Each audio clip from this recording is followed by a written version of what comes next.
recipes in മലയാളത്തിലോട്ട് എല്ലാവർക്കും സ്വാഗതം. വളരെ എളുപ്പത്തിൽ തന്നെ തയ്യാറാക്കാൻ പറ്റുന്ന ഒരു സിമ്പിൾ ആയിട്ടുള്ള ഒരു സ്നാക്ക് റെസിപ്പി ആയിട്ടാണ് ഇന്ന് ഞാൻ വന്നേക്കുന്നത്. എൻ്റെ കുട്ടികൾക്കും വളരെയധികം ഇഷ്ടമുള്ള ഒരു സ്നാക്കാണിത്. ഇതിന് നമുക്ക് കാൻഡീഡ് പീനട്സ് അല്ലെങ്കിൽ നമുക്ക് ശർക്കരയും കൊണ്ട് വിളയിച്ചെടുത്ത കപ്പലണ്ടി എന്ന് നമുക്കിതിന് പേരിടാം. ഇതിന്റെ ലിസ്റ്റ് ഓഫ് ഇൻഗ്രീഡിയൻസ് താഴെയുള്ള ഡിസ്ക്രിപ്ഷൻ ബോക്സിലും ഞാൻ ഇട്ടിട്ടുണ്ട്. അപ്പോൾ നമുക്ക് ഇത് എങ്ങനെ ഉണ്ടാക്കിയെടുക്കാൻ നോക്കാം. ഒരു അടിക്കട്ടിയുള്ള പാനിലോട്ട് 1 കപ്പ് പച്ചക്കപ്പലണ്ടി ഞാൻ ഇട്ട് കൊടുത്തിട്ടുണ്ട്. മീഡിയം ഫ്ലെയിമിലിട്ട് നമുക്കതൊന്ന് റോസ്റ്റ് ചെയ്തെടുക്കാം. കപ്പലണ്ടി റോസ്റ്റ് ചെയ്യുമ്പം പ്രത്യേകം ശ്രദ്ധിക്കണം, പഴയ പാനോ അല്ലെങ്കിൽ ഞാനിപ്പോൾ ഉപയോഗിച്ചിരിക്കുന്ന പോലത്തെ സ്റ്റീൽ പാനോ ഉപയോഗിക്കാൻ ശ്രദ്ധിക്കുക. കാരണം നല്ല നോൺ സ്റ്റിക്കോ അല്ലെങ്കിൽ സെറാമിക് പാനിലോ ഉപയോഗിക്കുകയാണെങ്കിൽ, വുഡൻ സ്പൂൺ ഉപയോഗിക്കുകയാണെങ്കിൽ പോലും ഈ കപ്പലണ്ടി ഇങ്ങനെ ഒരഞ്ഞ് ഇങ്ങനെ കോറൽ വരാൻ ചാൻസ് ഉണ്ട്. അതിനുശേഷം ഏകദേശം ഒരു ബ്രൗൺ കളർ ആയി കഴിഞ്ഞതിന് ശേഷം ഒരു 6-7 മിനിറ്റ് എടുക്കുമായിരിക്കും. ഞാൻ വേറൊരു പാത്രത്തിലോട്ട് പെട്ടെന്ന് ചൂടാറാൻ വേണ്ടി മാറ്റി വെച്ചിട്ടുണ്ടായിരുന്നു. അങ്ങനെ നന്നായി തണുത്തതിന് ശേഷം ഇതേപോലെ കുറച്ച് കപ്പലണ്ടി എടുത്ത് കൈൻ്റെ ഇടയിൽ ഇതേപോലെ ഇട്ടൊന്ന് റബ്ബ് ചെയ്ത് കൊടുക്കുമ്പോൾ തന്നെ അതിൻ്റെ തൊലിയെല്ലാം പെട്ടെന്ന് വിട്ടുപോരും.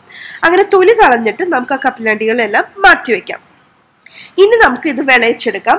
അതിനായിട്ട് ഒരു പാനിലോട്ട് ഞാൻ ഇതേപോലെ ഒരു വലിയ കട്ട ശർക്കരയും പിന്നെ അതിൻ്റെ ഒരു 1/4 ഭാഗം കൂടി എടുത്ത് ഞാൻ ഇട്ടിട്ടുണ്ട്. ഇത് കൃത്യം പറഞ്ഞാൽ 114 ഗ്രാം ആണ്. 114 ഗ്രാംസ് ശർക്കരയാണ് എടുത്തിരിക്കുന്നത്. പിന്നെ ഞാൻ ഇതിലോട്ട് 1/4 കപ്പ് വെള്ളവും ഒഴിച്ചു കൊടുത്തിട്ടുണ്ട്. ഒരു മീഡിയം ഫ്ലെയിമിലിട്ടിട്ട് നമുക്കിത് ഉരുക്കിയെടുക്കാം. അപ്പോൾ എനിക്കിവിടെ കിട്ടുന്ന ശർക്കര എന്ന് വെച്ചാൽ നല്ല ശർക്കരയാണ്, അഴുക്കൊന്നും ഇല്ലാത്തതാണ്.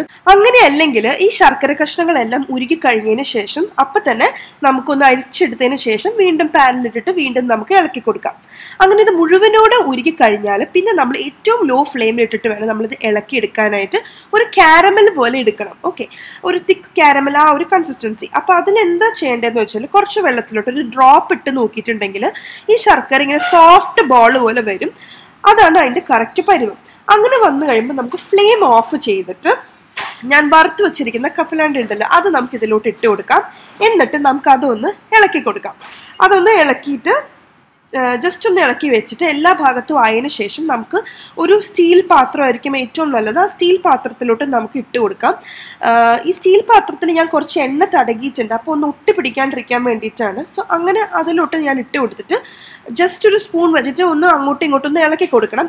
ആ ഒരു ഫുട്ടേജ് എൻ്റെ ക്യാമറയിൽ നിന്ന് ഡിലീറ്റ് ആയിപ്പോയി, പക്ഷെ നിങ്ങൾക്കത് മനസ്സിലാവുമെന്ന് എനിക്ക് തോന്നുന്നു. ജസ്റ്റ് ഒന്ന് ഇളക്കി കൊടുത്താൽ മതി. എന്നിട്ട് തണുക്കാനാക്കി നമുക്ക് മാറ്റി വയ്ക്കാം. അങ്ങനെ മുഴുവനായിട്ട് തണുത്ത് കഴിയുമ്പം ഇതേപോലെ ഇരിക്കും. നമുക്ക് പെട്ടെന്ന് വിട്ട് കിട്ടുകയും ചെയ്യും. വളരെ ടേസ്റ്റിയാണ്, കുട്ടികൾക്കൊക്കെ നല്ല ഇഷ്ടപ്പെടും. അവർക്ക് ഇങ്ങനെ ഒരു ക്യാൻഡി കഴിക്കണ പോലെ ആയിരിക്കും ഇത്. അപ്പോൾ നിങ്ങൾ എല്ലാവരും ഇത് തീർച്ചയായിട്ടും ട്രൈ ചെയ്യണം. കുട്ടികൾക്ക് അല്ലെങ്കിൽ മുതിർന്നവർക്കാണെങ്കിലും നല്ലത് തന്നെയാണ്. ഇത് ഉണ്ടാക്കി കുപ്പിയിലൊക്കെ ഇട്ട് വെക്കാം. വളരെ ടേസ്റ്റിയാണ്. അപ്പോൾ നിങ്ങൾ ആദ്യമായിട്ടാണ് ഈ ചാനൽ കാണുന്നതെങ്കിൽ താഴെയുള്ള red colour subscribe button click ചെയ്യാൻ മറക്കരുത്. അതിൻ്റെ തൊട്ടടുത്ത് തന്നെ ഒരു ബെൽ ഐക്കണുണ്ട്. അതും കൂടെ ക്ലിക്ക് ചെയ്താൽ മാത്രമാണ് ഞാൻ എപ്പോൾ ഒരു പുതിയ വീഡിയോ അപ്ലോഡ് ചെയ്യുമ്പോഴും നിങ്ങൾക്ക് നോട്ടിഫിക്കേഷൻ കിട്ടും. നിങ്ങൾക്ക് ഈ വീഡിയോ ഇഷ്ടപ്പെട്ടിട്ടുണ്ടെങ്കിൽ തീർച്ചയായിട്ടും ലൈക്ക് ചെയ്യാനും ഷെയർ ചെയ്യാനും മറക്കരുത്. Thank you so much for watching. By.